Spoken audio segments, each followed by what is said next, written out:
Thank you, Mr. Chairman, and thank you, gentlemen, for coming today and answering our questions. I want to get back to the moratorium. As my colleague, Dr. Cassidy, calls it so eloquently, a jobs moratorium, at least to us in Louisiana. Just to quote something out of the report or actually the response by Judge Fleming to the moratorium request, it says, the report makes no effort to explicitly justify the moratorium. And I think that's really the crux of this. It says it does not discuss any irreparable harm, which is a true barrier that must be overcome in order to put that in place. And yet, as I understand it, there's attempts to put in place another moratorium. And I want to ask, Mr. Secretary, have you read or are you familiar with the letter from Governor Jindal dated June 29th regarding his response to a request by your department to ask for comments on the new moratorium? I have seen the letter from Governor Jindal.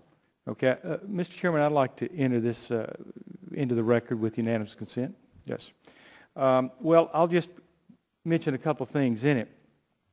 It says the state of Louisiana's priority is both to ensure that offshore drilling is conducted with utmost safety and regulatory oversight and to ensure the environment and natural resources of the state are protected. Unfortunately, your request for comments by today, which was June 29th, yesterday, on a comments by today on a concept without the ability to review and comment on a specific proposal does not comply with the department's obligation as required by 43 U.S.C. 1331 and 43 U.S.C. 1334A in particular. What he's saying in essence here is you're asking us to comment on this new moratorium, but you haven't given us any documentation. Are you willing, sir, to delay putting forth this moratorium until you indeed provide those documents to the governor and allow him to comment on those? You know, Congressman Fleming, first, I am confident that the imposition of the moratorium was a correct decision, and I respectfully disagree with the district court decision. And the Department of Justice and Interior have taken that up on appeal to the Fifth Circuit.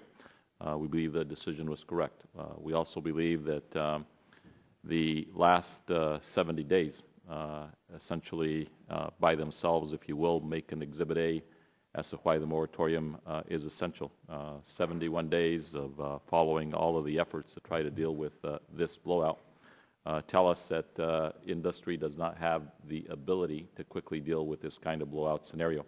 And so until we get to the point where we believe that we can have that assurance of safety, we'll continue to have our hand on the pause button. In other words, no, you will not delay the moratorium and allow the governor or the state of Louisiana to make those comments and input. Is that yeah, we work closely with Governor Jindal on a number of okay. on a number of different points, but right. You know, we're going to move forward and we're going to do what's right. Okay, I'd accept that as a no. Well, just to kind of hit the top points here, in the first moratorium, we had 8 scientific experts who disagreed and did not feel that it was appropriate to put this into place. We have a history of over 40 years and over, I think, around 3,600 drilling units out there in the Gulf, which have never had a problem. To this day, we still don't know what went wrong. We had BP and Transocean here just the other day. They were shrugging their shoulders. They said, we don't even know what went wrong. I realize, I see the smile on your face, they probably know more than what they say they know, and I would agree with you on that. But I don't think we've actually come to an exact answer as to what happened.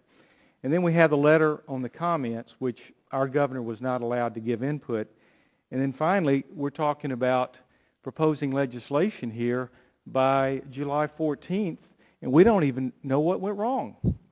So isn't this, sir, really more about politics than it is about policy and certainly about science? Absolutely not, Congressman Fleming. The fact is that the President and our administration have acted to deal with what is a national crisis that we are facing in the Gulf of Mexico. We've not done anything based on any political motivation here.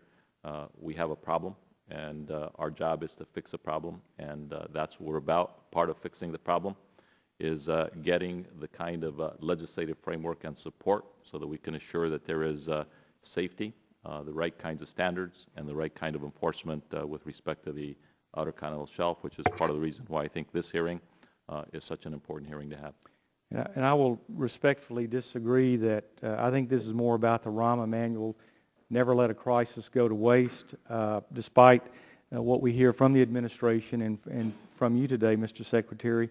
The facts really don't add up to anything other than this is in my opinion, and I think to many on the panel here, that this is more about political manipulation. Thank you, sir.